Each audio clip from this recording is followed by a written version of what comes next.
apparently the video games, I don't know, commission group, a lobbying group for Video Games Europe, has made a statement about stop killing games. That's right. We appreciate the passion of our community. However, the decision to discontinue online services is multifaceted, never taken lightly, and must be an option for companies when an online experience is no longer commercially viable. We understand that it can be disappointing for players, but when it does happen, the industry ensures players are given fair notice of the prospective changes in compliance with the local consumer protection laws. Well, so it's about that last sentence that we really need to talk about, though, right? So you're complying with the local consumer protection laws. Well, we've got a few new ones for you to comply to. How about that? How about we just have a couple more of those, and you're going to comply with those as well. And also, you're gonna follow. You're gonna jump. Yeah, bro, like, if we say jump, the government says jump, you say how high. You don't make the rules. The people make the rules, and as soon as the people realize that, stuff like this immediately evaporates. That's it. It's about fucking time, yes. And we'll win, yes. Do not ever, ever, ever think that you can't overpower these parasites. You easily can. The only reason why we don't is because people are stupid. That's the reason why. It won't change unless people stop buying it. Of course it will. Of course it will. You just make it against the law. Problem solved. That's it. You just change a regulation. If anyone doubts how powerful the EU initiative can be, Video Games Europe, an industry lobbying group, has unsurprisingly come out against Stop Killing Games. The arguments against allowing you to keep your purchase are flimsy. I'll have a video on it in a day or two. Yep, and so will everybody else. The thing is that these lobbying groups are really important, but what matters even more than lobbying groups is votes. Because different people that take money and are influenced by these lobbying groups, if enough people complain about it, you can make it go away. People are complacent. Yeah, these people like money, but they care more about power. And so, yeah, they know how effective it's going to be. That's not the full statement. There's more. Really? All right, so this is the full statement that they made. Video Games Europe said in their statement, "We appreciate the passion of our community. The decision to discontinue online services is multifaceted, never taken lightly, and must be an option for companies when an online service is no longer commercially viable." Well, that's not even what people are asking for. People are not asking for you to provide online services forever. People are asking for you to allow other people to provide online services in absence of you providing them yourself. Nobody says that you have to run the server forever. They're twisting it again. It's included in the petition. It's an alternative or some sort of other solution. That's not the only way of doing it. They watch Pirate Software's video. Read the next paragraph. We understand it can be disappointing for players, but when that does happen, the industry ensures that players are given fair notice of the prospective changes in compliance with the local consumer protection laws. Well, we're going to change the laws, and so that's it. And hopefully, at least, right? That's the goal.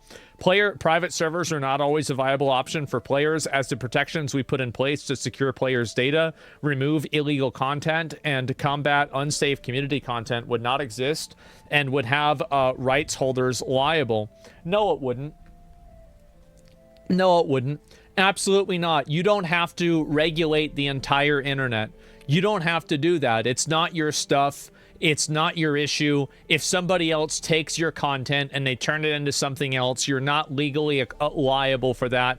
And also, if you are, then maybe we should solve that problem too. So let me get this straight. Because of one stupid rule, we have to have another stupid rule. Hey, I've got a solution. Why don't we stop making stupid rules? Like, how about that? How about we stop creating this apparatus of retardation that everybody has to fucking play gymnastics around because a bunch of lawyers want to make money? It's ridiculous. What a ridiculous idea.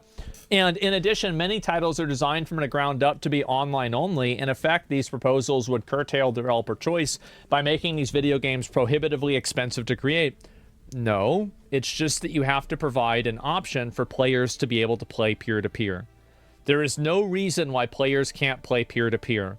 And also, your ability to maintain and control your intellectual property, in my opinion, does not supersede an individual's ability to have ownership over what they've paid for. And this is the big problem, is that these people view intellectual property as the pinnacle of value. No, consumer rights, consumer protections, and ownership is the pinnacle of value, and intellectual property is underneath that. You can state it as rent? Yeah, that's totally different. They could just make it possible for other people to emulate it? Yeah, that's not the way it works. Yeah, you can have plenty of DRM is more expensive with no DRM. You just said it. Move the goalposts so multiplayer is either peer-to-peer or a service. Yep, exactly. And let's go back. I can see and find this here. And where's the rest of it? We welcome the opportunity to discuss our position with policymakers and those that have led the European Citizens Initiative in the coming months. Video Game Europe's case is it can be too expensive for developers and publishers to offer private servers or single-player modes. It's not that it's too expensive, it's that it makes them have to give up a certain degree of their intellectual property. That's the reason, is that they think that their intellectual property is more important than our rights as consumers. It's really simple. And I disagree with that. And if enough people disagree with that, we take it away from them, and then they have to jump the same distance that we say we do.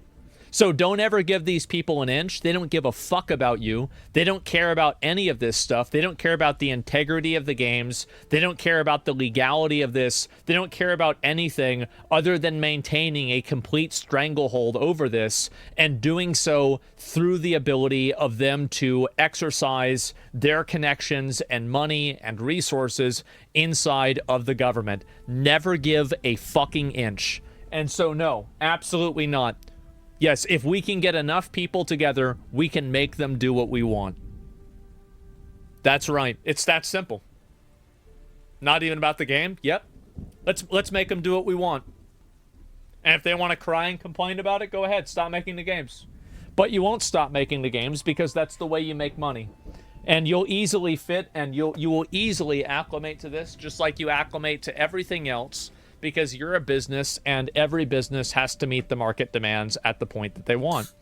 Cybersecurity argument? Yeah, oh yeah.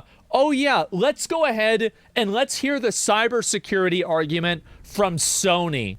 Oh no, wait a minute. Sony says that, wait, oh no. If somebody else is running it, your stuff might get hacked. Oh my God, imagine if that happened. That would be horrible. Never give an inch and make video. See, I'm going to read your comments real quick. Make it a law and games will be $120. Fine, then they'll go out of business.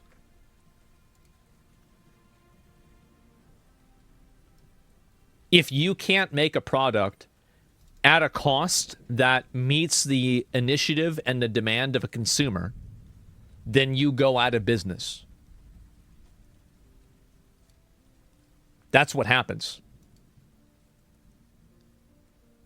We set the price. They don't set the price. Now, they try to sell it for that much, but that doesn't mean that we have to buy it for that much. How many times have you been spamming? What about licensing with third parties? You'd have to give me a more specific example.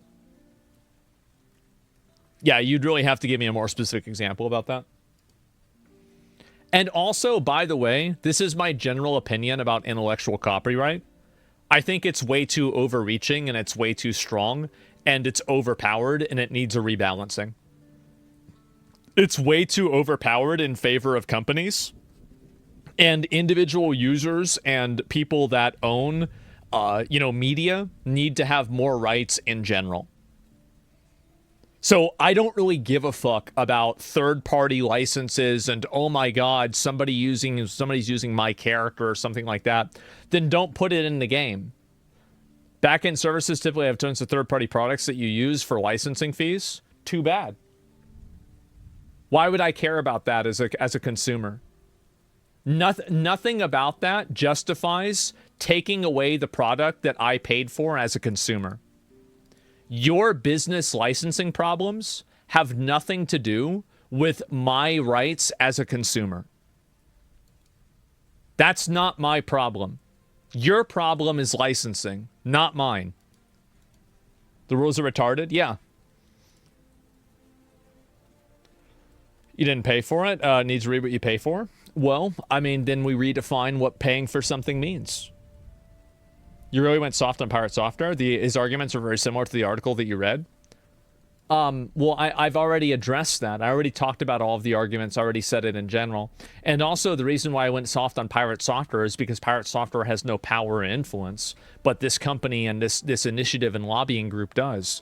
Why do I don't feel threatened by a YouTuber, but I would feel threatened by a lobbying group? What are you, fucking retarded? Of course. So I totally support this. Obviously, when Ross comes out with the video on it, we will just keep pushing this. And then also, here's another really big problem, is that this is an issue for all forms of media. And as soon as this can be addressed and people can understand it, then I think it's going to help a lot. Sarah, thanks for the 20 subs. I appreciate that. Thank you very much.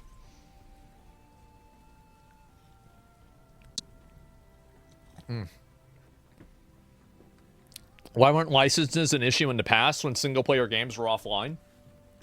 Because they created this problem. That's the reason why.